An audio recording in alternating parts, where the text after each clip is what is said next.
केतकी संगमेश्वराय नमः।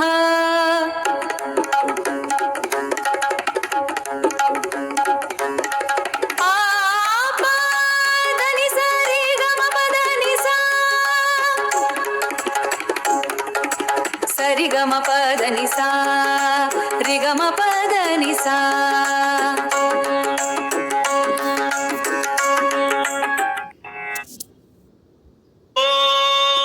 केतकी संगमेश्वराय नमः। ओम केतकी संगमेश्वराय नमः। केतकी संगमेश्वराय नमः।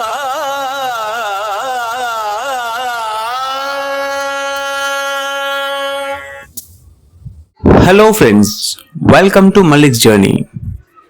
ఈరోజు మన జర్నీలో మనం ఒక అద్భుతమైన చారిత్రక విశిష్టత ఉన్నటువంటి పుణ్యక్షేత్రానికి వెళ్తున్నాం. అదే సంగారెడ్డి జిల్లాలోని ప్రసిద్ధ జరాసంగం కేతకి సంగమేశ్వర స్వామి ఆలయం. ఈ ఆలయానికి ఒక ప్రత్యేకత ఉందండి. అక్కడ స్వామివారిని బ్రహ్మదేవుడు స్వయంగా ప్రతిష్ఠించాలని పురాణాలు చెబుతున్నాయి. అంతేకాదు, ఇక్కడ ఉన్న అమృతగుండంలో స్నానం చేస్తే ఎలాంటి చర్మ వ్యాధులైనా నయమవుతాయని భక్తుల నమ్మకం. ఓం కేతకీ సంగమేశ్వరాయ నమః. ఓం కేతకీ సంగమేశ్వరాయ నమః. ఓం కేతకీ సంగమేశ్వరాయ నమః.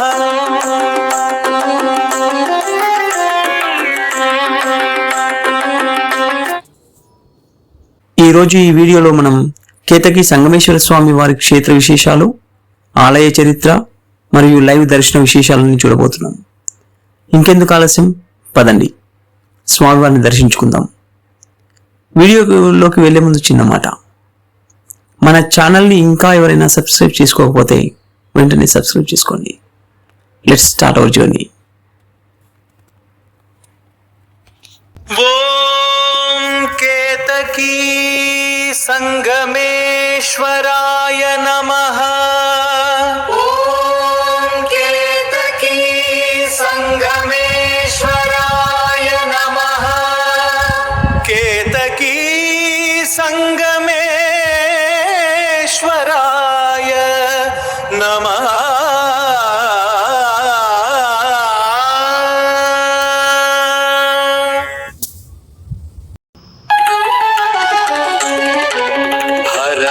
శంకరా జయ శుభంకరా.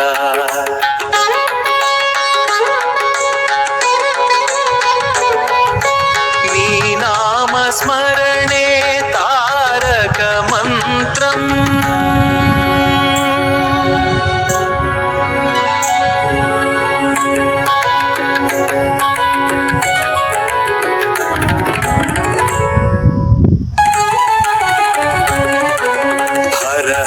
శంకరా జయ శుభంకరా.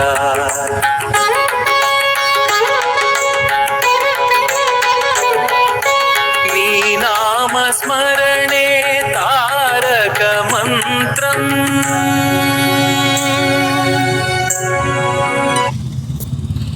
అసలు ఈ ప్రసిద్ధ కేతకి సంగమేశ్వర స్వామి ఆలయం ఎక్కడ ఉందో ఇప్పుడు క్లియర్ గా తెలుసుకుందాం. ఈ క్షేత్రం మన తెలంగాణ రాష్ట్రంలో సంగారెడ్డి జిల్లాలో జరాసంగం అనే గ్రామంలో ఉంది. ఇది కర్ణాటక సరిహద్దుకు చాలా దగ్గరగా ఉంటుంది. ప్రముఖ పట్టణమైన జహీరాబాద్ నుండి కేవలం 14 నుండి 15 కిలోమీటర్ల దూరంలో, అలాగే జిల్లా కేంద్రమైన సంగారెడ్డి నుంచి దాదాపు 40 కిలోమీటర్ల దూరంలో ఈ ఆలయం లొకేట్ అయి ఉంది. మనం హైదరాబాద్ సిటీ విషయానికి వస్తే, హైదరాబాద్కి పశ్చిమ దిశలో గచ్చిబౌలి లేదా మియాపూర్ వంటి ప్రాంతాల నుంచి దాదాపు 90 కిలోమీటర్ల దూరంలో ఈ పవిత్ర క్షేత్రం ఉంది. జహీరాబాద్ బీదర్ ప్రధాన రహదారికి చాలా సమీపంలో ఎంతో ప్రశాంతమైన మరియు పల్లెటూరి వాతావరణం మధ్య ఈ అద్భుతమైన ఆలయం వెలసింది. ఓం కేతకీ సంగమేశ్వరాయ నమః. ఓం కేతకీ సంగమేశ్వరాయ నమః. కేతకీ సంగమేశ్వరాయ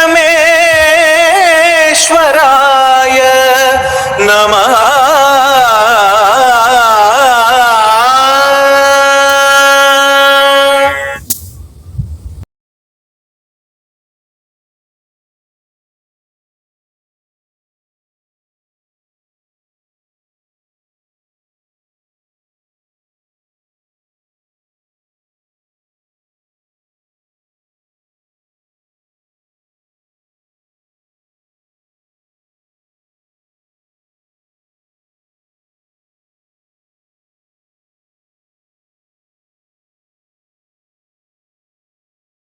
ఇక ఆంధ్ర ప్రాంతం ముఖ్యంగా విశాఖపట్నం మరియు విజయవాడ నుంచి వచ్చే భక్తులు ఈ క్షేత్రానికి ఎలా చేరువ కావాలో ఇప్పుడు చూద్దాం. రైలు లేదా బస్సు మార్గం ద్వారా ఈ ఆలయానికి చేరుకోవచ్చు. విజయవాడ లేదా వైజాగ్ నుంచి వచ్చే వారు ముందుగా రైలు లేదా బస్సు ద్వారా హైదరాబాద్ లేదా సికింద్రాబాద్ చేరుకోవడం అత్యంత సులువైన పద్ధతి. హైదరాబాద్ చేరుకున్నాక ఇందాక నేను చెప్పిన ముంబై హైవే మీదుగా జహీరాబాద్ వెళ్ళే బస్సులో జరాసంగం వెళ్ళవచ్చు.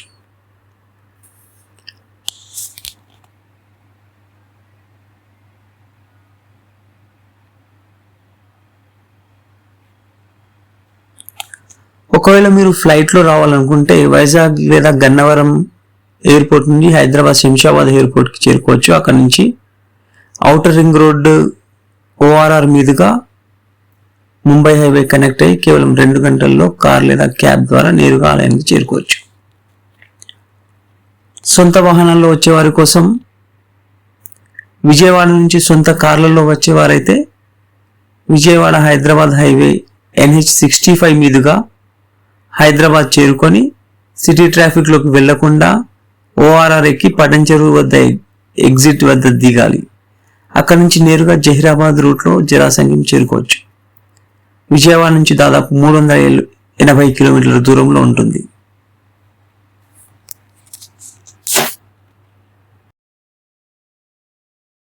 కళ్యాణ గుణాకారం కరుణారసపూరితం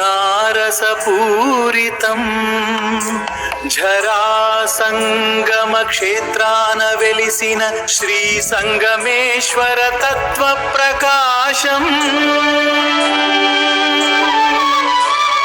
కేతకీ అమృత గుండ జలాంతర నిర్మల పావన దివ్య స్వరూపం కళ్యాణ గుణాకారం కరుణారసపూరితం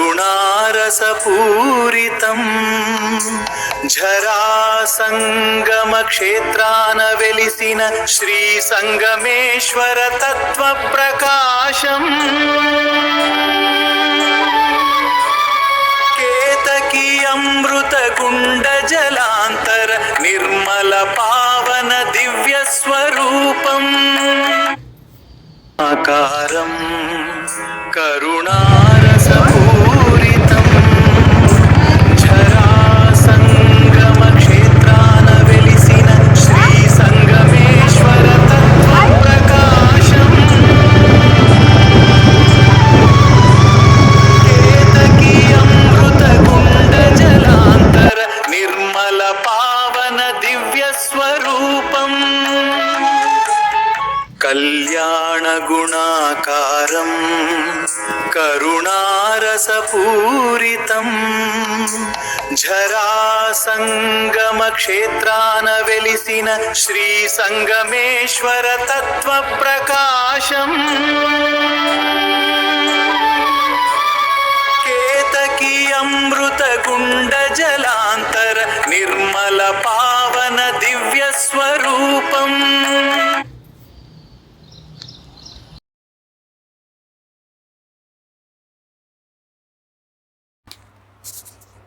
పూర్వము ఒకానొక సమయంలో దేవలోకంలో దేవేంద్రుని సభ జరుగుతున్న సమయంలో అప్సరస అయినటువంటి కేతకి తన అద్భుతమైన నృత్య ప్రదర్శన చేస్తూ ఉంటుంది. ఆమె అందానికి, నాట్యానికి సభలోని దేవతలంతా మంత్రముగ్ధులై ప్రశంసలు కురిపిస్తూ ఉంటారు. దాంతో కేతకికి నాకంటే అందగత్తె లేదు, నా నాట్యాన్ని మించిన నాట్యకారులు ఎవరు లేరు అనే విపరీతమైన అహంకారం, గర్వం తలకెక్కుతాయి. సరిగ్గా అదే సమయంలో పరమశివుని అంశతో జన్మించినటువంటి దూర్వాస మహర్షి దేవేంద్రుని సభలోకి ప్రవేశిస్తారు. దూర్వాస మహర్షి నిరంతరం తపస్సులు ఉండడం వల్ల ఆయన శరీరం కాస్త శుష్కించిపోయి జడలు కట్టినటువంటి జుట్టుతో కాస్త కఠినమైన రూపంతో ఉంటారు.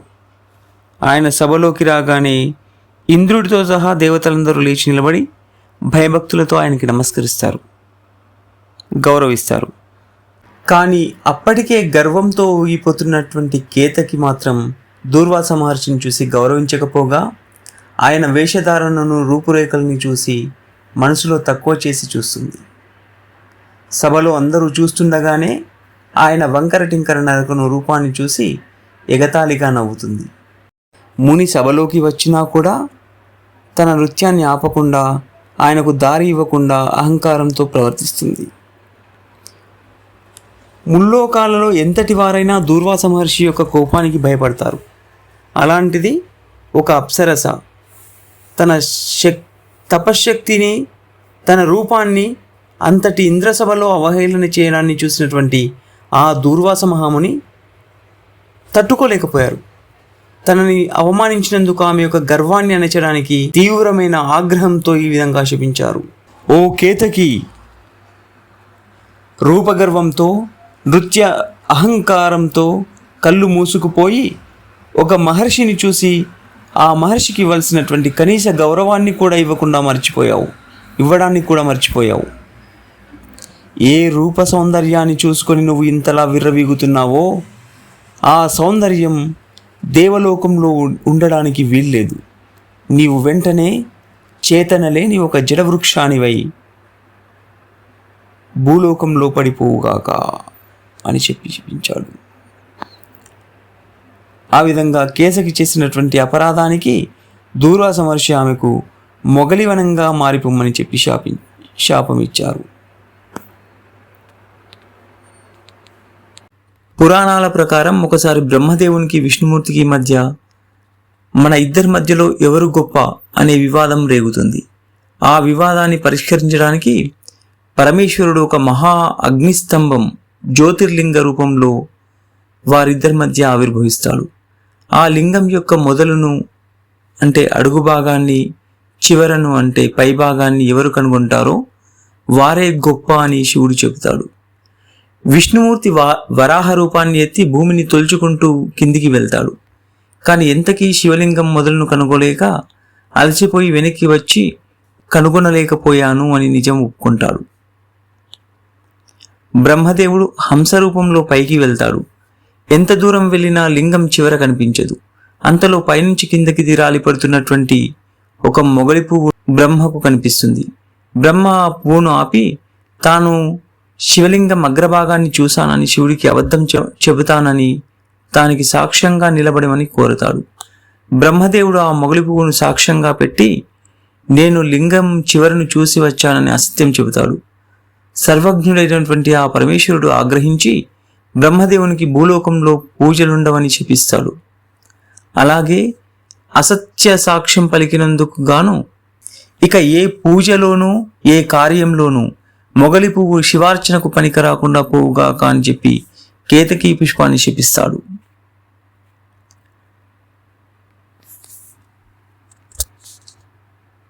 శివుని శాపం వల్ల లోకపూజ్యతను కోల్పోయినటువంటి బ్రహ్మదేవుడు ఎంతో పశ్చాత్తాపపడతాడు. శాప విముక్తి కోసం భూలోకంలో ఎన్నో ప్రాంతాలు తిరుగుతూ చివరకు ప్రస్తుత సంగారెడ్డి జిల్లాలోని దట్టమైన మొగలివనానికి చేరుకుంటాడు. ఆ ప్రశాంత వాతావరణంలో బ్రహ్మదేవుడు ఒక పవిత్రమైన గుండాన్ని, నైమిషారణ్య తీర్థ సదృశ్యమైన జలాశయాన్ని ఏర్పాటు చేసుకొని పరమేశ్వరుని గురించి ఘోరమైన తపస్సు ప్రారంభిస్తాడు. బ్రహ్మదేవునికి తోడుగా ఆ వనంలో మొగలు కూడా స్వామివారిని అర్చించాలని తపనతో ఎదురు చూస్తూ ఉంటాయి. బ్రహ్మదేవుని నిష్కల్మషమైనటువంటి తపస్సుకు, ప్రార్థనలకు పరమేశ్వరుడు ప్రసన్నుడవుతాడు. ఆ కేతకీ వనంలో భూమిని చీల్చుకుంటూ స్వయంభువుగా బాణలింగాకార రూపంలో శివుడు ప్రత్యక్షమవుతాడు. బ్రహ్మదేవుడు సంతోషంతో స్వామివారిని స్తుతించి, ఓ స్వామి, నా అపరాధాన్ని క్షమించు, అలాగే ఈ వనంలో నీ కోసం తపించిన కేతకి ఆకులను, పువ్వులను నీ పూజకు అర్హమైనవిగా అనుగ్రహించు అని వేడుకుంటాడు. బ్రహ్మదేవుని కోరికను మన్నించినటువంటి ఆ భోళాశంకరుడు, ఓ బ్రహ్మదేవా, లోకమంతటా మొగలి పువ్వు నా పూజకు నిషిద్ధమే అయినప్పటికీ నువ్వు తపస్సు చేసిన ఈ పవిత్ర కేతకీ వనంలో మాత్రం నేను కేతకీ సంగమేశ్వరుడిగా పూజలు అందుకుంటాను. ఇక్కడ మొగలి ఆకులతో నన్ను పూజించిన వారికి అనంతమైన పుణ్యఫలం లభిస్తుంది అని చెప్పి వరమిస్తాడు. బ్రహ్మదేవుడు మరియు పరమేశ్వరుడు అనగా సృష్టికర్త మరియు లయకారుడు ఇద్దరూ ఇక్కడ సంగమించినందుకు, కేతకీవనంలో ఈ లీల జరిగినందుకు గాను ఈ స్వామికి కేతకీ సంగమేశ్వర స్వామి అని చెప్పి పేరు స్థిరపడిపోయింది. స్కాంద పురాణం ప్రకారం ఈ క్షేత్రంలో బ్రహ్మదేవుడు ప్రతిష్ఠించిన గుండంలోని భక్తుల పాపాలను కడిగేందుకు 8 తీర్థాలు అంతర్వాహినిగా వచ్చి కలిశాయి.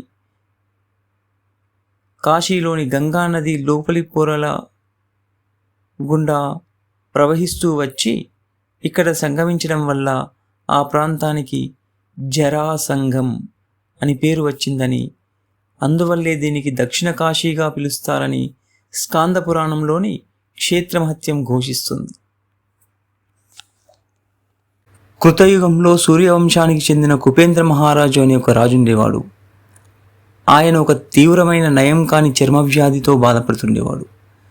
దేశంలోని ఎంతోమంది గొప్ప గొప్ప వైద్యులు చికిత్స చేయడానికి వచ్చినప్పటికీ కూడా ఆయన వ్యాధి మాత్రం ఏమాత్రం తగ్గేది కాదు. ఎన్నో పూజలు, వ్రతాలు చేసినా ఫలితం లేకపోయింది.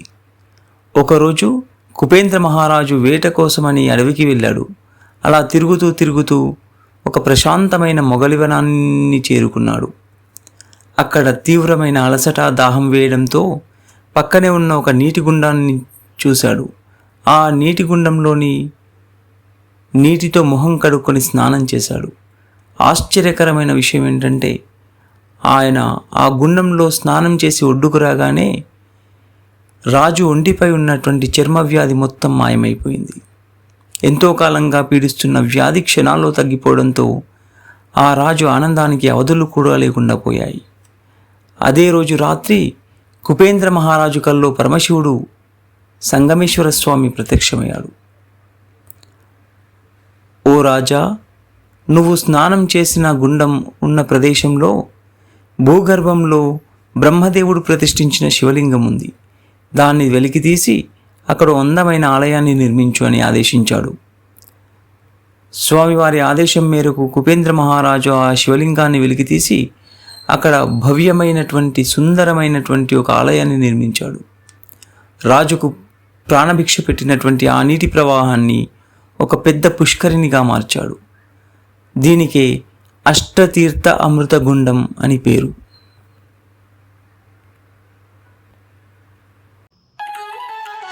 ప్రాక్తన జన్మల పాప వినాశన ప్రణవనాథ శృతిలయల విలాసం,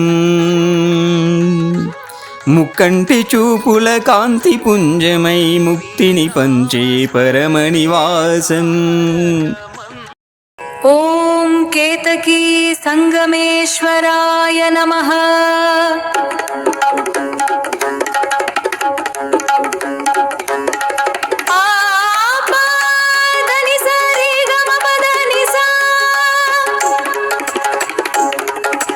సరిగమ పదని సా రిగమ పదని సా.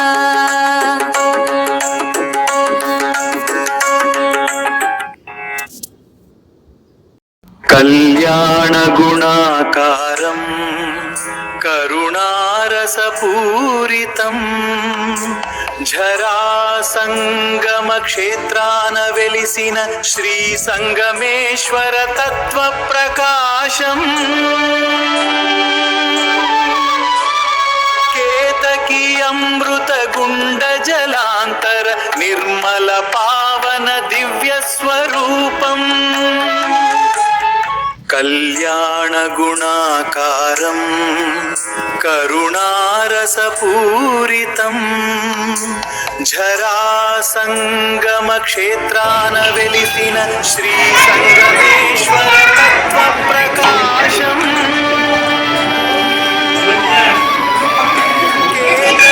అమృత గుండ జలాంతర నిర్మల పావన దివ్య స్వరూపం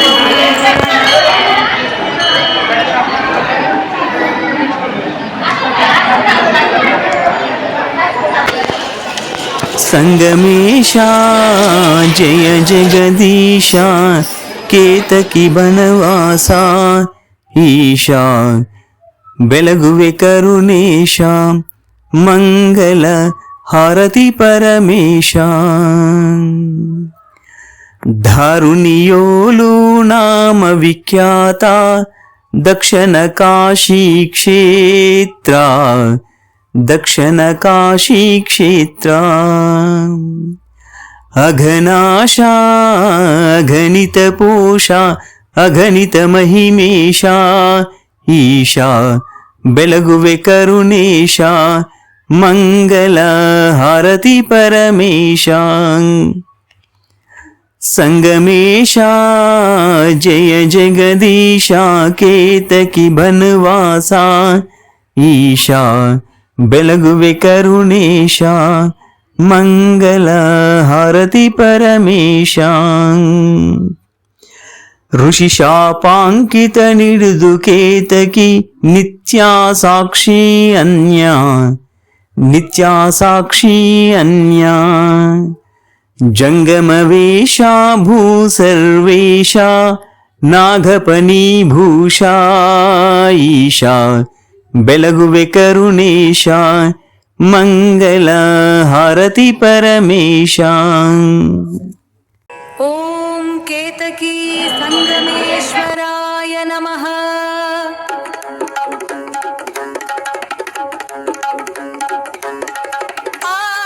आपादनि सरि गमपदनि सा सरि गमपदनि सा रि गमपदनि सा